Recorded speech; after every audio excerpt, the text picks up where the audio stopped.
porque operou com saúde. E ele se indignou e não queria entrar. Saindo, porém, o pai procurava reconciliá-lo. Mas ele respondeu a seu pai: há tantos anos que te sirvo, sem jamais transgredir uma ordem tua, e nunca me deste um cabrito sequer para alegrar-me com os meus amigos.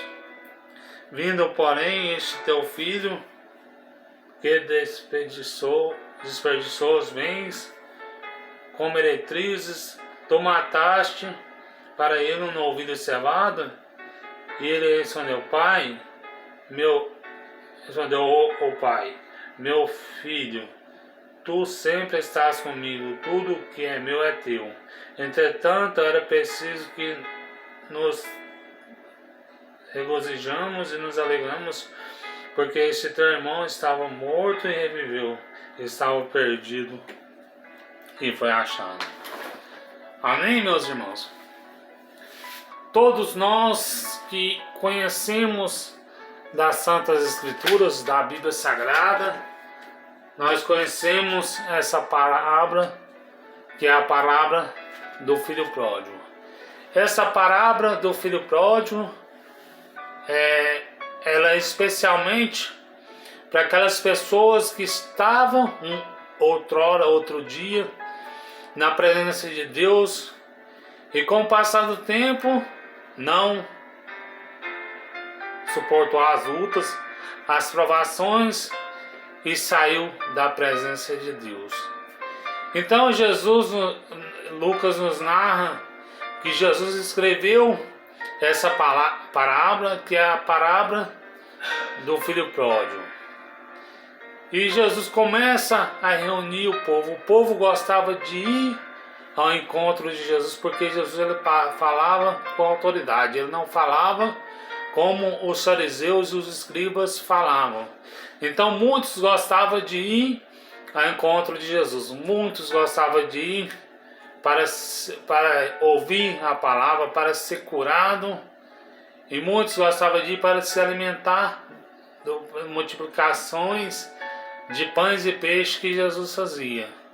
E muitos iam por curiosidade para ver os sinais. E muitos iam para reconhecer que Jesus era o caminho, a verdade e a vida. Mas tinha umas pessoas que não entravam no reino dos céus e impedia quem queria entrar, que a qual essas são os fariseus. Então Jesus ele reúne ali com ousadia, com autoridade, faz uma roda e reúne os escribas, os fariseus, os judeus, os gentios, os ortodoxos. Os ortodoxos são aquelas pessoas muito religiosas que eles acham que só eles que vai ser salvo. Então Jesus começou a falar essa parábola, que é acerca do filho pródigo. E disse: certo homem tinha 2 filhos. E o mais moço, o mais novo, ou seja, o mais novo, disse: pai, me dá a parte da herança que me pertence, porque eu quero experimentar esse mundo.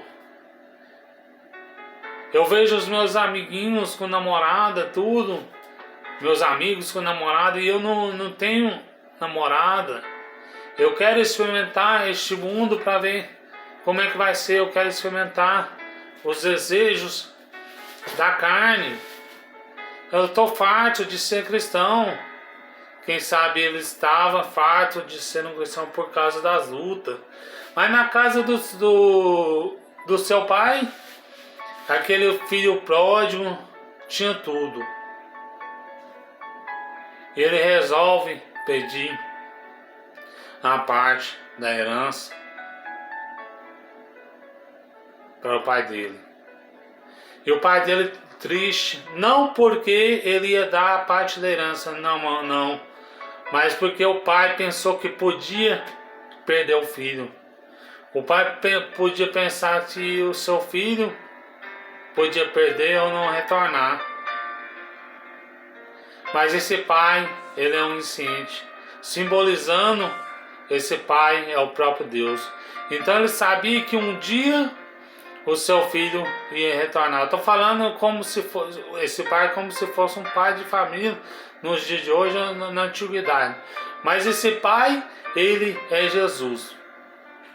E o seu filho juntou os seus haveres, os seus bens, e foi gastar o dinheiro ali, uma terra longínqua e distante.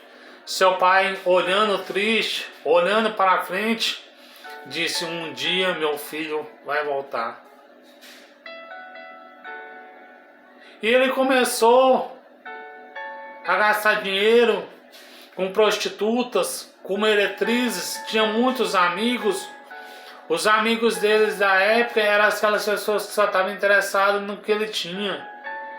E então ele dava uma moeda de ouro ali para outra pessoa, e ele levava um embornal com moeda de ouro. Se fosse nos dias de hoje, ele estaria com um cartão de crédito, mais ou menos na quantia de 500 mil, 1 milhão, 2 milhões, cartão de débito, melhor dizendo. Então ele resolve, passa não muito tempo, ele gasta todo o seu dinheiro, e sobreveio sobre aquela cidade uma grande fome. A Bíblia nos fala que no livro de Amós vai chegar dias que vai ter fome e sede, mas não fome e sede de pão ou água, mas fome e sede de ouvir a palavra de Deus. E ele começou a passar fome, batia nos seus melhores amigos, que quando ele tinha dinheiro ele ajudava, para pedir um pedacinho de pão, ninguém lhe dava nada. Ele triste, abatido, angustiado. Então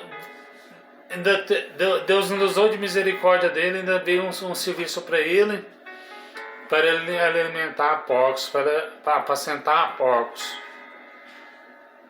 E alimentar porcos era um serviço mais humilhante do que cobrador de impostos. Era um serviço muito humilhante, mais do que uma prostituta. Era um serviço que era desprezado por todos. Cobrador de impostos é um serviço que ganha muito dinheiro, mas também era desprezado. Aqueles que apacentavam porcos na época era desprezado pelos judeus, porque os judeus consideram porcos animais imundos até nos dias de hoje. Então ele, vendo aqueles porcos alimentados aquelas bolotas, ele deseja alimentar aquelas bolotas, aquelas alfarrobas. Pensa, meus irmãos, quando você está no mundo, você pensa em voltar para a presença do Pai, mas você olha aquelas bolotas, ou seja, o pecado. O pecado parece saboroso aos olhos humanos, mas quando você decide encontrar com Jesus, você reconhece que você precisa do Pai. E aquele jovem disse: levantar-me-ei, irei ter com meu Pai. E todos os dias, desde quando o seu filho saiu da casa do pai, o pai olhava de longe para ver se vinha seu filho, se via seu filho. E todos os dias ele olhava. E teve um dia que ele olhou de longe, viu seu filho descalço, barbudo, roupa rasgada, sujo, fedido. E ele fala: certamente aquele lá é meu filho, ele veio ao meu encontro. Porque o pai conhece o filho.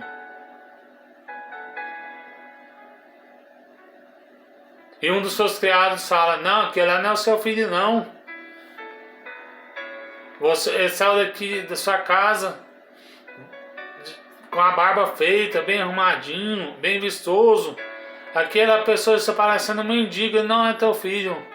Mas a Bíblia nos fala em João 8,36: pois se verdadeiramente o Filho do Homem vos libertará, verdadeiramente sois livres. E ele foi ao encontro do pai, ele estava preparando para ser liberto, para ser livre. E ele abraçou o seu pai, beijou, chorou. Quem sabe ele não ficou abraçado uns 5 minutos, uns 10 minutos, alegre porque o pai recebeu ele são e salvo. E o seu filho fala: pai, trata-me como um dos seus jornaleiros. E o pai nem esperou ele falar, porque ele falou: trazer depressa o melhor anel. Anel significa autoridade, simboliza autoridade. Trazer depressa a melhor roupa, porque ele estava sendo lavado nas roupas dos cordeiros, lavado na veste do cordeiro. Então trazer para ele sandálias nos pés, porque aquele lugar que ele passava, ou seja, no prostíbulo, se ele frequentava a boca de fumo, de droga, se ele frequentava prostituição, se ele frequentava as coisas, os bailes funk, ele não ia frequentar mais, porque o pai deu uma sandália para ele calçar. E para você que não sabe, o pai simboliza Deus, e o filho mais novo simboliza aquele que é os gentios, que saiu da presença de Deus. Então eu quero falar para vocês que o pai alegrou, assai um bezerro cevado, porque alegramos, porque este meu filho estava morto e reviveu, foi perdido e foi achado.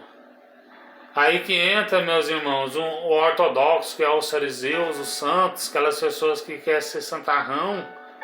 E ele pergunta que barulho, ele vê o alvoroço, a festa, o povo dançando, pergunta que barulho é esse. E pergunta para um dos seus criados, e os seus criados disse: é o seu pai que recebeu o seu irmão são e salvo, porque ele estava morto e viveu, foi perdido e foi achado.